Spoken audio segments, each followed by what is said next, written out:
আজকে শাহবাগকে ঘিরে গোটা রাজধানীতে চরম বিশৃঙ্খল এবং নৈরাজ্যকর পরিস্থিতি। তথ্য উপদেষ্টা মাহফুজ আলম এসেছিলেন শাহবাগে এবং জগন্নাথ বিশ্ববিদ্যালয়ের শিক্ষার্থীদের উদ্দেশ্যে তিনি বক্তব্য রাখছিলেন। তিনি সরকারের পক্ষ থেকে আশ্বস্ত করার চেষ্টা করছিলেন যে তিনি সমস্যার সমাধানের কার্যকর উদ্যোগ নেবেন। তার এই বক্তব্য চলাকালে হঠাৎ করে দুয়ো ধ্বনি শুরু হয় এবং একটি বোতল এসে তার মাথার উপর পড়ে। একদম পানি ভর্তি বোতলে যথেষ্ট পরিমাণ আঘাত পান এবং তিনি বক্তব্য থামিয়ে বলেন, আমি আর বক্তব্য দেব না। দর্শক বুঝতে পারেন, বাংলাদেশে এই মুহূর্তে ঢাকায় প্রধান উপদেষ্টা নেই, আইন উপদেষ্টা নেই, আরো বেশ কয়েকজন উপদেষ্টা দেশে নেই। ঝুঁকি নিয়ে তথ্য উপদেষ্টা রাতের বেলায় এসে তিনি শিক্ষার্থীদের উদ্দেশ্যে, শিক্ষার্থী এবং শিক্ষকদের উদ্দেশ্যে দাবি পূরণের ব্যাপারে কিছু কথা বলতে আসছিলেন, কিন্তু না দর্শক, পারেননি তিনি। শেষ পর্যন্ত তিনি বক্তব্য দিতে পারেননি। ফলে একটা নৈরাজ্যকর পরিস্থিতির মধ্য দিয়েই বিষয়টা শেষ হলো। তার আগে ওই একই স্থানে নার্সিং শিক্ষার্থীরা তারা অবরোধ করেছিল, তারা দিনভর সেখানে বিক্ষোভ করেছে। তাদের পর এসছে জগন্নাথ বিশ্ববিদ্যালয়ের গোটা রাজধানী শাহবাগকে ঘিরে যে অকল্পনীয় পরিস্থিতি, সেটা কল্পনার বাইরে।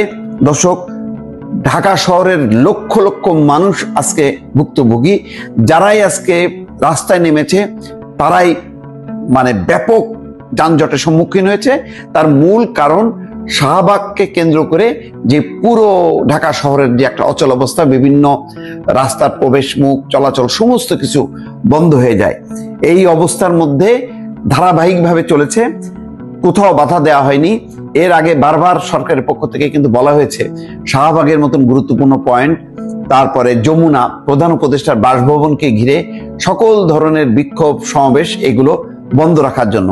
কিন্তু তারা যেমন কর্ণপাত করেনি, তেমনি এই বিক্ষোভগুলো যাতে এই জায়গাগুলোতে অনুষ্ঠিত হতে না পারে সেই ব্যাপারেও কোনো বাধা দেওয়া হয়নি। তার আগে জানেন যে আওয়ামী লীগ নিষিদ্ধের ইস্যুতে এনসিপি, জামাত, হেফাজত তারাও একইভাবে সেই শাহবাগ থেকে শুরু করে হোটেল ইন্টারকন্টিনেন্টাল এবং যমুনা অভিমুখে 2-3 দিন ধরে চলেছে লাগাতার। মোট কথা তারা শেষ হয়েছে, আওয়ামী লীগ ইস্যু শেষ হয়েছে, কিন্তু বিভিন্ন কলেজ এবং প্রতিষ্ঠানের যে দাবি দাওয়া ভিত্তিক নানান কর্মসূচি সেটি শেষ হয়নি। ফলে একটি বাজে অবস্থার মধ্যে চলে গেল পুরো পরিস্থিতি। বলা হচ্ছে রাজধানীর কাকরাইল মোড়ে বিক্ষোভরত জগন্নাথ বিশ্ববিদ্যালয়ের শিক্ষার্থীদের সঙ্গে যোগ দিয়েছেন আরো কয়েকশো শিক্ষক শিক্ষার্থী। বুধবার বিকেলে বিশ্ববিদ্যালয়ের 8টি বাসে করে তাদের সঙ্গে যোগ দেন শিক্ষক শিক্ষার্থীরা। তাদের মধ্যে জগন্নাথ বিশ্ববিদ্যালয়ের উপাচার্য মোহাম্মদ রেজাউল করিম এবং কোষাধ্যক্ষ অধ্যাপক সাবিনা শারমিনও রয়েছেন এবং তারা থাকা অবস্থায় তাদের পাশে দাঁড়িয়ে বক্তব্য রাখছিলেন, যে শান্ত হওয়ার চেষ্টা করছিলেন, বলছিলেন যে শারমিনও রয়েছেন এবং তারা থাকা অবস্থায় তাদের পাশে এই ব্যাপারে পদক্ষেপ দাঁড়িয়ে নেব বক্তব্য রাখছিলেন, কথা বলার মাঝখানে শান্ত হওয়ার চেষ্টা করছিলেন। বাজে পরিস্থিতি, যিনি এই পরিস্থিতির মধ্যে ঝুঁকি নিয়ে আসলেন সমাবেশে, তিনি আক্রান্ত হলেন। ফলে বোঝাই যাচ্ছে যে একটা নৈরাজ্যকর পরিস্থিতির মধ্যেই কিন্তু গেল। আমি জানি না সরকার এই পরিস্থিতি কিভাবে হ্যান্ডেল করবে, তবে যেই উদাহরণ তৈরি হলো সেটা খুবই একটি অশনি সংকেত। শতাধিক ছাত্র আহত হওয়ার ঘটনা ঘটেছে, শিক্ষক আহত হয়েছেন। এরকম পরিস্থিতিতে উপদেষ্টা মাহফুজ আলম আসলেন তাদের সঙ্গে কথা বলতে, আর সেখানে ঘটল বড় বিপত্তি। উপদেষ্টা মাহফুজ আলমকে আক্রমণ করে বসলো জগন্নাথের ছাত্রছাত্রীরা, তার দিকে তার মাথায় বোতল ছুঁড়ে মারলো তারা। এই ঘটনাটা আজকে রাতেই কিছুক্ষণ আগে ঘটেছে। এই ঘটনাটা বলে দিচ্ছে বাংলাদেশের আইন শৃঙ্খলা রক্ষায়, সার্বিক পরিস্থিতি রক্ষায় সরকার পুরোপুরি ব্যর্থ হচ্ছে। উপদেষ্টা মাহফুজ আলমের উপরে আক্রমণ করেছে।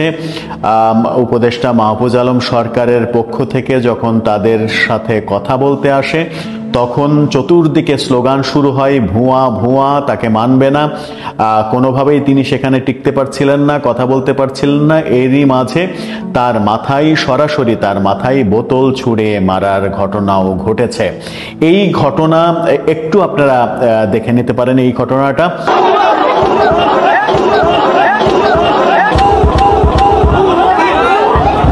এরকম ঘটনা বাংলাদেশে সাম্প্রতিক সময়ে আর ঘটেছে কিনা, সাম্প্রতিক অতীতেও এরকম কোনো ঘটনা ঘটেছে কিনা, কোনো সিটিং মিনিস্টারকে এ ধরনের আক্রমণের ঘটনা ঘটেছে কিনা, এরকম ঘটনা বাংলাদেশে সাম্প্রতিক সময়ে আর ঘটেছে কিনা, সাম্প্রতিক অতীতেও এরকম কোনো ঘটনা ঘটেছে কিনা, কোনো সিটিং মিনিস্টারকে এ ধরনের আক্রমণের ঘটনা ঘটেছে কিনা, সেটা খুঁজতে হলে ইতিহাসে অনুবীক্ষণ যন্ত্র লাগিয়ে বোধহয় খুঁজতে হবে।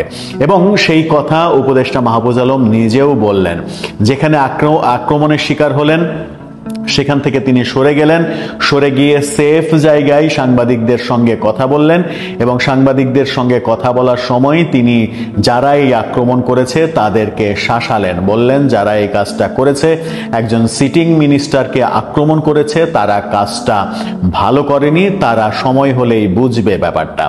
অর্থাৎ যে বা যারা এই কাণ্ড ঘটেছে তাদের কপালে যে খুব একটা সুখ নেই এটা স্পষ্ট বোঝা যাচ্ছে। মাহফুজ আলম প্রচন্ড ক্ষিপ্ত হয়েছেন, সেটাও তার কথায় তিনি বুঝিয়ে দিয়েছেন। তিনি বলেছেন সিটিং মিনিস্টারকে যারা আক্রমণ করে তারা সারাদিনে কি করেছে সেটা আপনারা খুব সহজেই অনুমান করতে পারেন। অযথাই পুলিশের দোষ দেওয়া হচ্ছে। পুলিশের মধ্যে কেউ যদি বাড়াবাড়ি করে থাকে সেটা ভিন্ন কথা, কিন্তু যখন একজন সিটিং মিনিস্টারকে আমার উপরে যেভাবে আক্রমণ করা হলো সেটাতেই বলে দেয় যে তাদের বিহেভটা সারাদিন কেমন ছিল। এমনকি তাদের শিক্ষকরাও খুব বাজে অবস্থা তৈরি করেছে এমন কথাও মাহফুজ আলম বলেছেন শিক্ষকদের প্রতি শ্রদ্ধা রেখেই বলছি, যা কিছু হয়েছে সেটা ভালো কিছু হয়নি। অর্থাৎ প্রধান উপদেষ্টা যখন চট্টগ্রামে রয়েছেন, একাধিক উপদেষ্টা সেখানে, এরকম পরিস্থিতি মোকাবেলার জন্য মাহফুজ আলম এসে নিজেই আক্রান্ত হলেন এবং এই আক্রান্ত হওয়া একটা মেসেজ দেয় যে বাংলাদেশ সুস্থ নেই, বাংলাদেশ ভালো পথে নেই।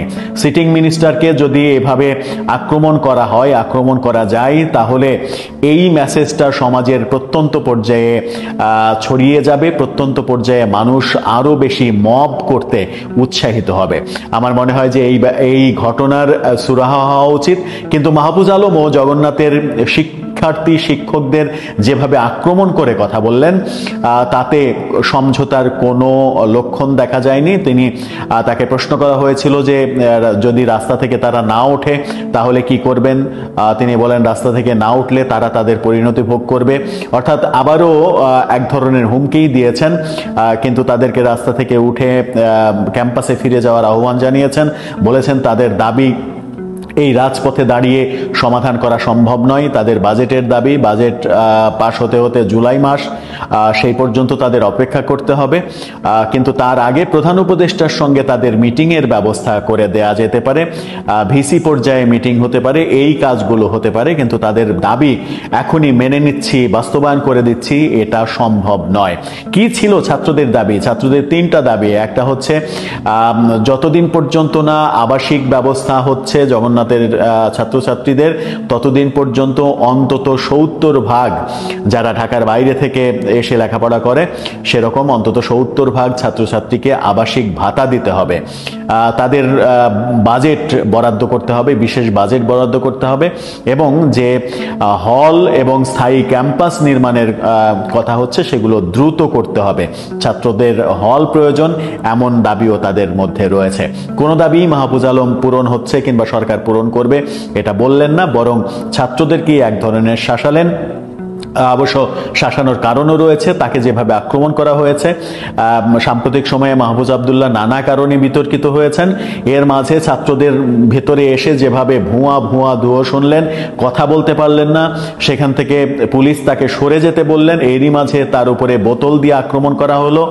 এই ঘটনা আমার মনে হয় যে কালের সাক্ষী হয়ে থাকবে। এই ঘটনা বলে দেয় যে বাংলাদেশের বর্তমান অন্তর্বর্তীকালীন সরকার আইন শৃঙ্খলা ব্যবস্থা এবং দেশের সার্বিক অবস্থা অবস্থা স্থিতিশীল রাখতে পুরোপুরি ব্যর্থ হয়েছে। আমার মনে হয় যে এই ব্যর্থতার দায় স্বীকার করা উচিত। শিক্ষা মন্ত্রণালয়, স্বরাষ্ট্র মন্ত্রণালয়, সর্বোপরি প্রধান উপদেষ্টার এই দায় স্বীকার করা উচিত এবং স্বীকার করে যথাযথ পদক্ষেপ নেওয়া উচিত। নতুবা দেশ যে রসাতলে চলে যাচ্ছে, সেই রসাতলে যাওয়া থেকে ঠেকানো যাবে না। অলরেডি যে ভিডিওটা ভাইরাল হয়ে গেছে, সেই ভিডিওটা আগামী দিনের জন্য খুব একটা শুভ বার্তা দেয় না, শুভ বার্তা দিচ্ছে না। দর্শক, আপনার কি মনে হয় এই যে মাহফুজা আলম আক্রান্ত